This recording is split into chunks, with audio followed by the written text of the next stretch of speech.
क्योंकि एक देहाता के जीवन का सत्य है ये भूलकर कि रानी रुक्मणी देवी ने आपके पिता पर दबाव डाला था हमारे और आपके ब्याह के लिए। इल्जाम उछाड़ने से पहले एक बार सालों पीछे चलकर तो देखो।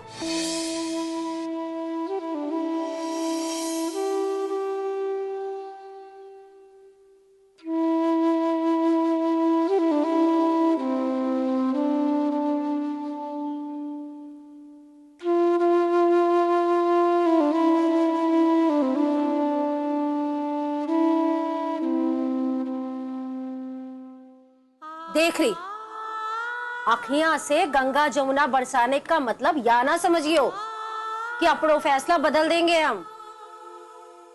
अरे मेरी तो यो कोई समझ में नहीं आ रहा, इससे इतना दिमाग मारने की जरूरत क्या है? ब्याह को फैसला तो हो चुका है। फैसला तो हो चुका है बापू साहब, बट इस फैसले के पीछे कौन है ये भी तो बताओ मने। चुप रहे आनंदी, बापू साहब के सामने जुबान चलाने की तेरी हिम्मत कैसे हुई? आराम से आराम से आराम से। अब इसके दिल में कोई शक है तो यहीं के यहीं दूर हो जाए। वैसे आनंदी फैसलो जिसको भी होए, जो तूने मना कही तुझे जान ले कि तने अपने बापू की लाश देखने को मिलेगी इसी आंगन में।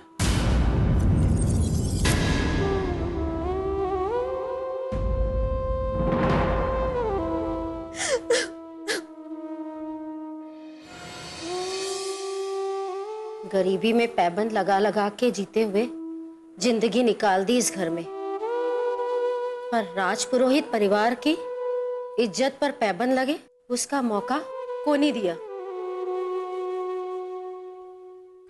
पर तू छोरी, तू तो लागे है इसीलिए पैदा हुई है। शर्म नहीं आई अपने होने वाले बीन से मिलने में? देख छोरी, श्रीधर के बाप और मेरी दोस्ती का फैसला है तुम दोनों का ब्याह। बेटा, आंख का पर्दा है हमारे तेरे रिश्ते के बीच में,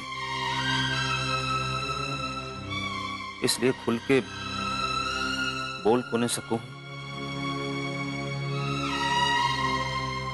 लेकिन हाँ, फिर भी इतना कहना चाहूं कि जिस रास्ते पे तू चल पड़ी थी वहां पे तेरे लिए खुशियां नहीं बल्कि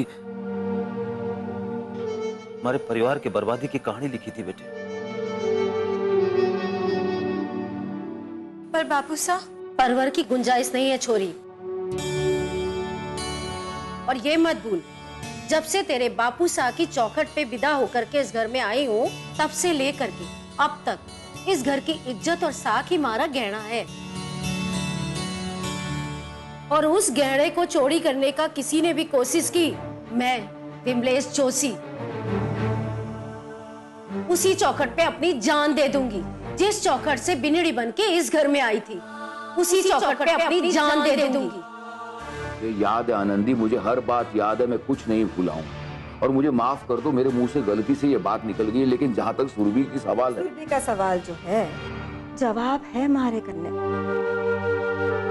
उसे ये जान लेना चाहिए कि बड़े लोगों से दोस्ती कितनी भारी पड़े है, और उसे ये भी जान लेना चाहिए कि एक छोरी किसी के साथ साथ फेरे ले तो अपने आकर्षण, अपने प्रेम को भुलाकर तो पूरी जिंदगी उसी के नाम कर दे।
देख बेटा, तेरी माँ, तेरे बापूसा ने जिंदगी की पटरी बदल डाली तेरी। ये सच है बेटा, लेकिन कई सालों के फासले तय करने के बाद तब तुझे लगेगा कि तेरे बापूसा ने जो भी किया था वो ठीक ही किया था। आनंदी, तेरे दिल की गाड़ी मंजिल का जो सफर तय करना चाहे थी ना बेटा, वो हमारी छोटी चादर के बाहर थी। बेटे, ये सच है कि तेरा ब्याह हमने किया है, लेकिन बेटा जिनकी कृपा से हम तेरा कन्यादान कर पाए हैं,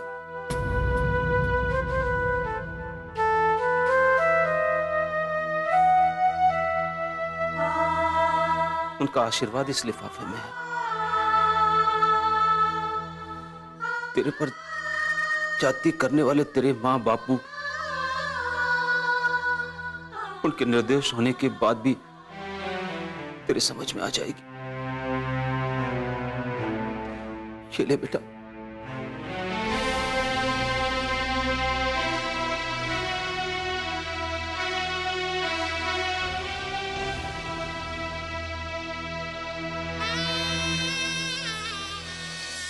बेटा जिनकी कृपा से हम तेरा कन्यादान कर पाए हैं, उनका आशीर्वाद इस लिफाफे में लिखे हुए।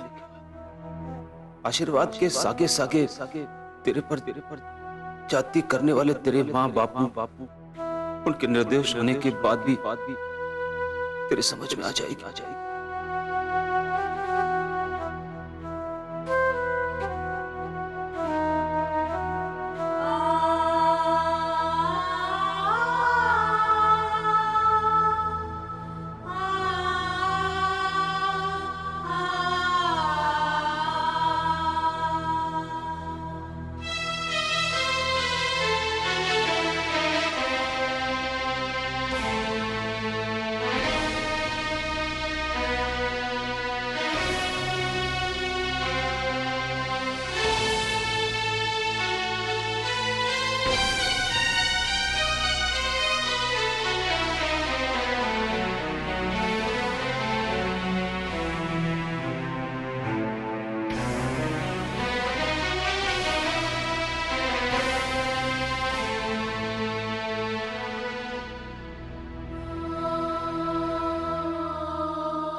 रानी सा का असली चेहरा हमारे सामने आ चुका था शास्त्री जी।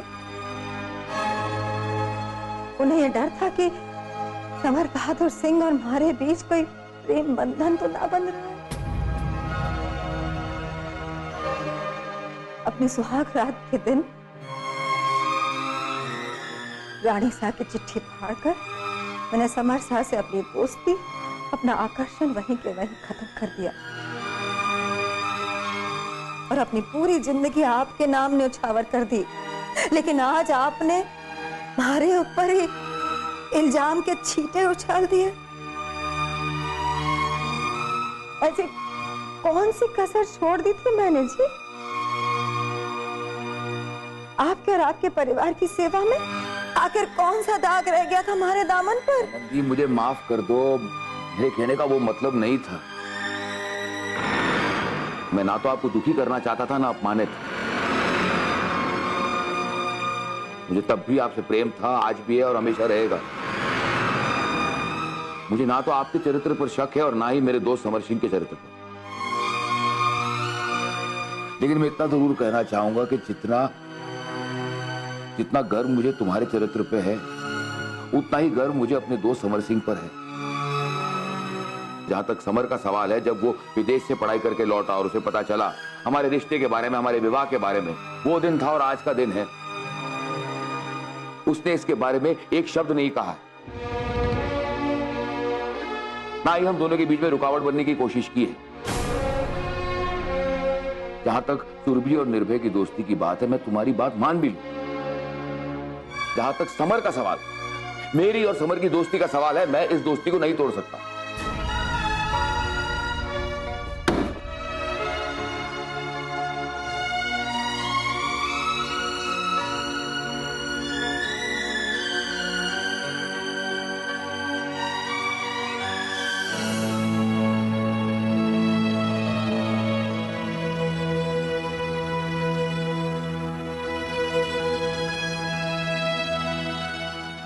आज आपने जो बात की है ना साहब, उससे हमारे मन में आपके लिए एक अलग सी तस्वीर खिंच गई है। पर फिर भी पता नहीं क्यों ऐसा लगता है कि इतने बरसों के बाद भी हम एक दूसरे को जानने की, समझने की कोशिश कर रहे हैं। बरसों की बातें बीती हुई आंधियों के साथ हो चुकी हैं जी, और सच तो यह है कि अपने घर के परंपराओं के साथ हमें बच्चों की खुशियां और उनके नए सोच का ख्याल भी रखना होगा। आपकी यही बात और यही तेवर हर नए दिन हमारे दिल में आपके लिए और प्यार और इज्जत बढ़ा देते हैं।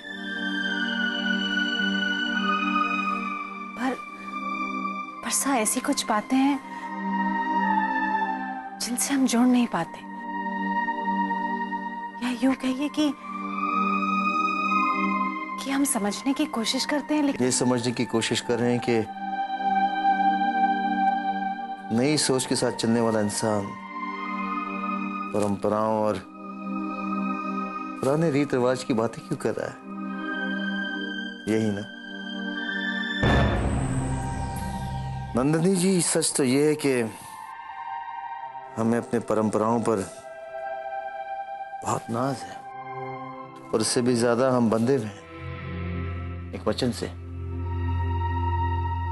जो हमने अपने डैड को दिया था कि हम कभी अपने मां के खिलाफ नहीं जाएंगे। और हमें लगता है हमारे जीते जी हम इस वचन को कभी नहीं तोड़ेंगे।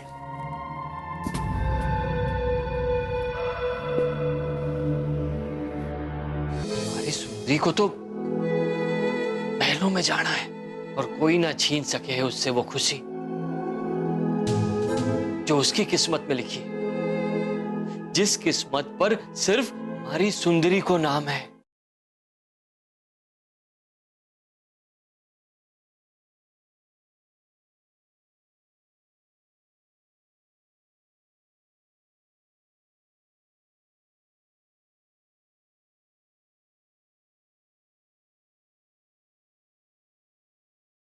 तुम्हारा साब जी रे।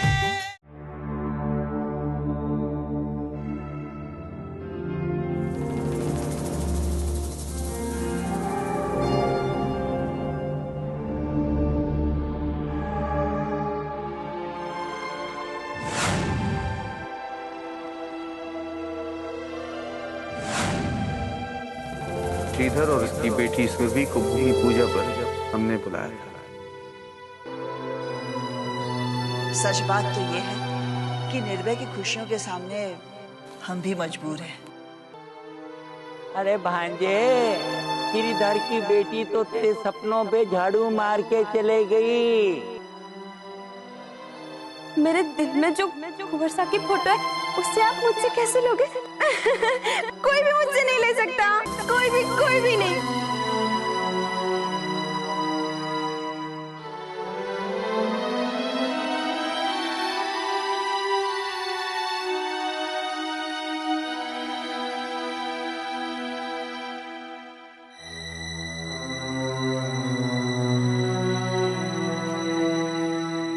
परेशानी की वजह से मैं शायद थाना कुछ गलत बोल गई, लेकिन मुझे पता है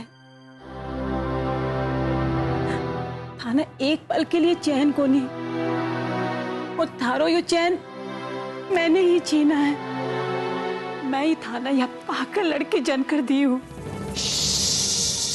चुप चुप, बिल्कुल चुप। कौन कहे कि मारी सुंदरी बावड़ी है? हाँ, क्या फर्क है मारी सुंदरी और दूजी छोरिया मां? क्या फर्क है बोल?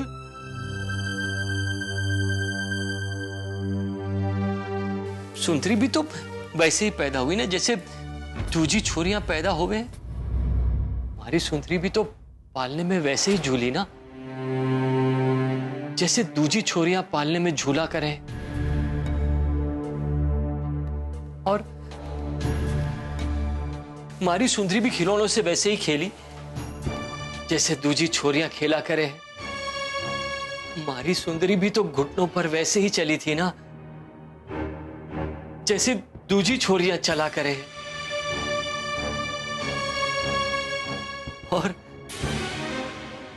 और एक दिन गुड़िया की तरह डगमग डगमग अपने ही पैरों पर चलती हुई पहली बार मारी आंखों के सामने आई और आकर मारे गले से लग गई। मैंने याद है ना मीना, उस वक्त 2 टाइम की रोटी बनाने को भी ठिकानों को नहीं था। तब भी मैंने उसके पाँव में सोने की पायल डाली थी, क्योंकि पायल तो दूजी छोरियों के पैरों में भी हुआ करे है ना। फिर क्या फर्क है? क्या फर्क है मीना मारी सुंदरी और दूजी छोरियां मां? बोल ना। मारी सुंदरी बावली कोनी और ना ही वो मजदूर है जिसे हमेशा झोपड़ा में ही रहना पड़ेगा ना। मारी सुंदरी को तो महलों में जाना है, महलों में, और कोई ना छीन सके है उससे वो खुशी जो उसकी किस्मत में लिखी, जिस किस्मत पर सिर्फ मारी सुंदरी को नाम है। और वहां उसे मैं ले जाऊंगा।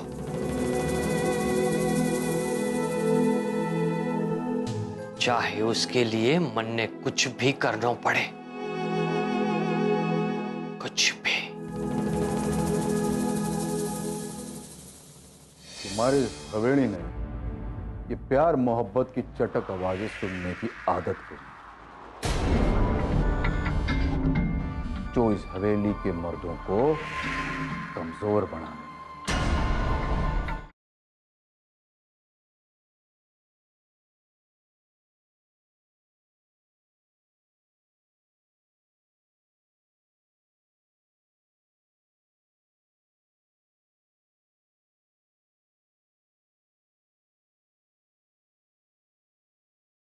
तुम्हारा साब जी रे।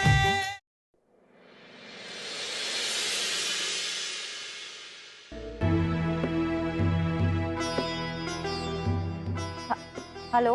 हाँ सुरभि, हाँ मैं तुमसे ये कहना चाहता हूँ सुरभि कि आज मैं बहुत खुश हूँ। हाँ, मुझे सिर्फ इतना कहना था कि तुमसे भूमि पूजन के दिन तुम वहाँ पर पहुँची, मुझे बहुत ज़्यादा खुशी हुई, और स्पेशली तुम मेरे बर्थडे पे पहुँचे तो मुझे और भी ज़्यादा खुशी हुई। Thank you very much. Hello hello Surabhi, hello, तुम कुछ बोल क्यों नहीं रही हो?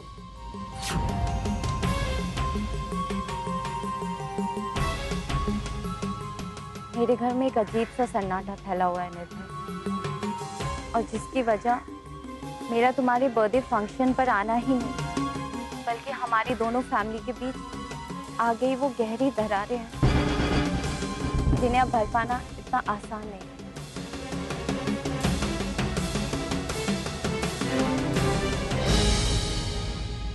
Hello hello Surabhi, Surabhi hello.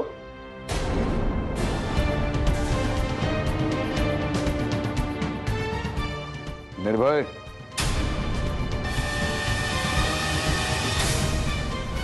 बेटा जरा धीरे धीरे बोलिया।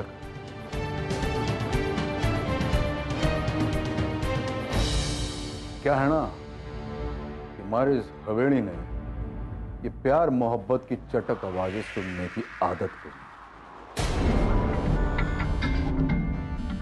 पसंद ही नहीं ऐसी बात जो इस हवेली के मर्दों को कमजोर बना दे। और देख, ये बात तो 16 आने सच है कि प्यार मोहब्बत में आदमी खरगोश बन जाए।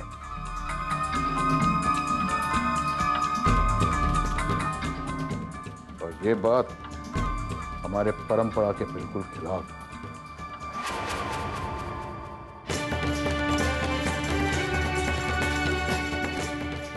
राजा,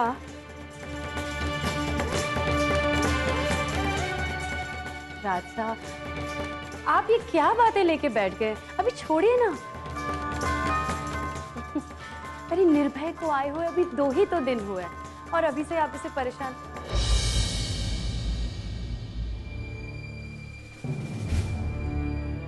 तने कौन बोलिया कि तू बीच में बोल सके? थाने थारे आदमी के दिमाग की खबर ना है?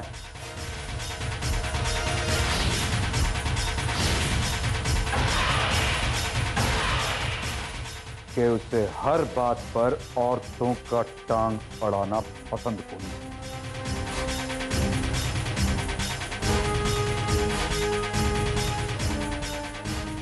अपनी जबान पर काबू रखा कर।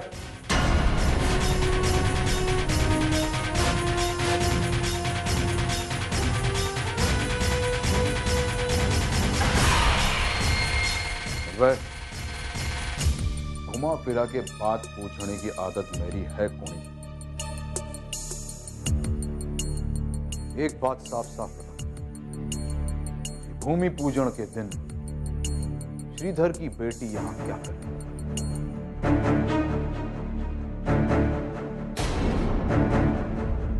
यही सवाल तुम्हारे मन में सुलग हो जा रहे हो, क्योंकि भाईसा की परछाई बनकर घूमते घूमते मैंने सारे जमाने से पहले लिया। श्रीधर शास्त्री, अब तू और थारी छोरी हमारी सुंदरी के रास्ते में को नहीं आ सकेगो।